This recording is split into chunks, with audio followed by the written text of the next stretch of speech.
Sporting Journal Radio, presented by Onyx. So tell me who you are and what you do. Wow, not used to being on this end of the interview. My name's Jenna Mckeown, and I am one of many hosts for the TV show The New Fly Fisher. What is The New Fly Fisher? The New Fly Fisher is a television show that airs on YouTube as well as a few broadcast television networks. And our goal is to not only educate people about different techniques for fly fishing, about different species, but also showing all the different areas all over Canada, the US, even some more locations abroad that you can fish for incredible species. How did you start working for that show? I am very fortunate to have grown up in a family where my father is an avid fly angler, so this is actually his show, his company, and again, very fortunate to have had the opportunity to start working through the company for the show through him, and to have learned a lot through my dad and then also through all the other incredible hosts. The biggest thing I've ever caught in my entire life. That's awesome. Hell yeah, brother. Should we come over and see it, or? Sure. I'm happy for you. So what just happened there? Caitlin just caught a giant. Caitlin just got... They say keep fishing if you want. Caitlin just got a massive lake trout, and this is her first ever fishing trip. Like, ever. She's caught a few like small panfish before, but really no angling experience at all for fly fishing, no conventional fishing experience really, and radio just said she's got the biggest fish she's ever seen in her life, so it's pretty awesome that that's attainable here at Tazin Lake Lodge. That's right. Trevor said over the radio we got Moby, and anytime he uses the word Moby, it's a big one. There's big fish out here. It's pretty crazy. What do you think of the lake? This is your first time here. What did you think when you landed? First off, it's really neat that you have this kind of topography. Mm-hmm. It's super unique to this part of northern Saskatchewan. I've worked a lot, I've filmed a lot all over northern Saskatchewan, all over many of the provinces here in Canada, but it's definitely special. You go from super flat to a lot of hills, kind of not mountains, but large hills, rolling hills, and lots of really neat rock faces. And then of course with the Athabasca sand dunes, the eskers here in this part of the province, it's these giant desert-like sand dunes that, especially when you're coming in on the float plane from Fort McMurray, is super neat to be able to see and experience. Very unique to this part of the province, this part of the country. And then as you come in over Tazin Lake, I was definitely blown away by how large a body of water this is. Even just looking at it on the maps provided at the lodge, it's not just one single lake.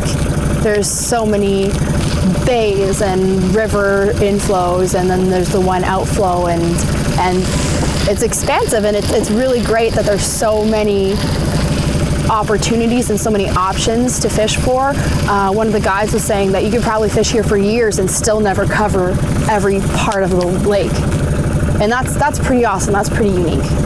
It's nice though that we're right in the middle. Mm-hmm. So while it's a big body of water, 25 miles long by 10 miles wide, you don't have to sit in the boat for an hour to get somewhere. Oh no. I mean, you could have exceptional fishing 10 minutes from the lodge. Yeah, so you came out here to fly fish. Obviously we're trout fishing now. You kind of have to do that a little bit while you're here. But you came here to fly fish, and you caught some trout on a fly rod. I did. Is that the first time catching lake trout on a fly rod? Yeah, first time ever catching lake trout generally. So absolutely first time on a fly rod. And that's pretty awesome. It's a very unique experience. It's a very unique fight, very different than a lot of other freshwater species that you'd fly fish for. I spoke a lot with my dad about tips on how to maneuver them with a fly rod before heading up here, and I gotta say, between him and Trevor, I definitely felt prepared, super knowledgeable on how to get them up, but it's a really awesome fight. Super fun action on a fly rod. The pike fishing has been just out of this world. It's really hard to find the words. When it's a lot of trophy. A lot of trophy northern pike. There's a reason I love coming northern pike fishing up in Saskatchewan, up in northern Saskatchewan, and here at Tazin Lake, just again, the's no words. It's been phenomenal. How many times did you break your personal best? Twice. Is that the best day of pike fishing you've ever had? Yep. Easily. Watch the show. Watch the show. You won't It's going to be a killer. What'd you think of the food? Food's spectacular. Oh my gosh. The chef Steve just above and beyond to make sure that he's making something that you like and making sure the presentation is beautiful, and you have every condiment you could ever wish for, and the food is spectacular. The desserts are just delicious. They're delicious. Everything here has been just really wonderful, from the second you step off the float plane to when you meet your guide, to when you get in the boat and you're out on the water. You feel like family, you feel very taken care of and very at home. So there's not really more you could ask for in a full service lodge like this. So Dan and I have not done a lot of fly fishing. Okay. What are some tips that you can give us? Tips for fly fishing. So when it comes to casting, watch your back cast. So when you're holding the rod, especially right at the beginning, watch where your line's going. So follow the fly with your eye, because one, you don't want to bring your arm too far back because you'll lose all the momentum in your fly rod. So if you're watching where it goes, as soon as your loop opens, you can start your forward cast. Don't drop your rod tip immediately on your forward cast when you're launching the line. If you drop your rod tip again, you're going to lose a lot of the momentum that you've built up in your cast. So point it high, and then as soon as it lays out on the water, then you can drop your rod tip. I think it'll depend a lot on the temperature, the water temperature when you guys are testing it out. But don't be afraid to try a bunch of different retrieves. It's something that I'm not super familiar with spin fishing, so I'm not too sure how it works when you're reeling in on the reel. It's still called a reel, right? Yeah. Okay. Literally no experience really at all with conventional fishing, but when you're stripping in line, especially when you're in a new bay, a new body of water, starting with a slower retrieve, strip, wait a couple seconds, strip, wait a couple seconds, and then working up to a faster retrieve if you're not getting any takes, really helps you key into what the fish are looking for. It often takes a lot of trial and error exploration when it comes to different flies, different retrieves, that kind of thing, to see what the fish are keyed into. So, I mean, you basically just grew up fly fishing. Yep. You didn't do anything different. I did I did some conventional fishing when I was really, really little. My dad and I would go into Quebec and we'd fish for trout, and there weren't really fly rods for kids as far as I'm aware back then. But as I got older and started showing interest in the outdoors and in fishing, that's when it was all fly fishing all the time. I'm not even sure my dad has conventional gear in the house. I mean, probably somewhere in the garage, but never in my presence. It's all been about fly fishing, which is definitely unique for most people, I would imagine. But again, he's a very passionate angler, and I feel very fortunate to have gotten to share in that with him and kind of have that as something we got to do together. Why do you think he liked fly fishing so much better than conventional? Honestly, that's a really good question. I have no idea. I think there is an art to fly fishing. Not to say that there isn't to fishing with conventional gear, but he's a very artistic person. So you have some special trips where you've gone fly fishing with your dad that really stand out? Or some moments? Yeah, there's...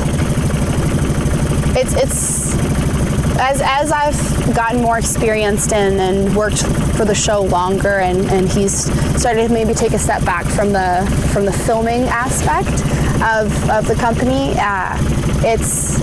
We have less and less opportunities to fish, and again, we're both always so busy in the summer. I'm usually out in the field. He's doing everything back in the office, or he's out in the field as well. We don't get really many opportunities to fish together anymore, Feel a bump? Oh, you might have came across the bottom a little bit. I don't know. I only have 126 out. We were in 60 feet back there, Oh, okay. and I think we're just kind of sneaking through it right now. Okay. But yeah, my dad and I don't have too many opportunities anymore to fish together, but there's a few trips that stand out in my mind for sure. We did an episode in Labrador at Big River Camps, for salmon, and that was so much fun. The salmon, the time that my father and I were there together, the run was fresh. The fish were jumping all around us in the river as we were waiting, which was super awesome. And then we were fishing for sea run brook trout up at this inlet from the ocean, and that was super fun. And then we went on one of my only for fun pleasure fishing trips around that same time, actually, at the Hunt River, again in Labrador, for salmon, and that was fun. It's really fun for me to have the opportunity to get to pleasure fish with my dad and just not be worrying about work, just like focus on our time together. Really, as you aged, and at least in my experience as I age and I watch my parents age, I really value the time I get to spend together with them. And again, it's really special to me that I have this bond and this shared passion with my dad. And so any time spent out on the water with him is an awesome memory for me. Is he going to be jealous that he didn't come with on this trip? Oh yeah. Oh yeah. He'd wanted to come. That was actually Trevor.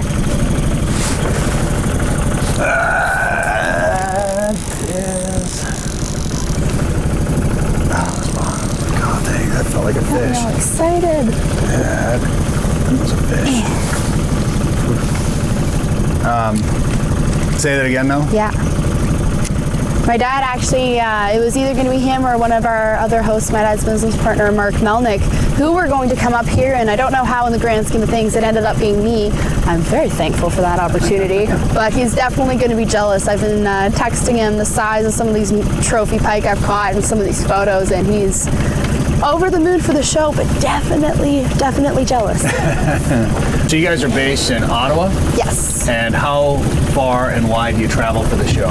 Oh man, I actually was just in Chile and Patagonia in end of April, beginning of May, doing some work down there for some future episodes, some other content we create, which was super awesome.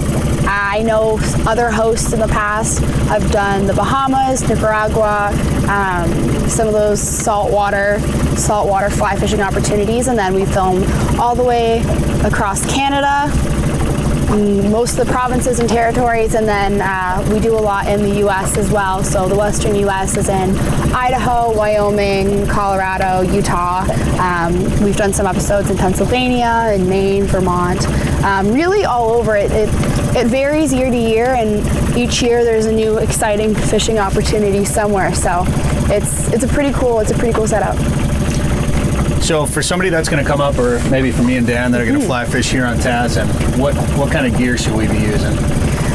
You're going to want to come prepared with a heavier rod, so a 9 or a 10 weight rod, a 9-foot length. These fish are very strong, so you don't want to go any lighter than that. And then what I would suggest, especially at this time of year, is coming with a variety of different fly lines. So everything from a floating line to a full sink, and probably an intermediate as well, just so that you can really key into wherever the fish are feeding, and again have the opportunity to go for lake trout on the fly if you look like that's what you're looking for.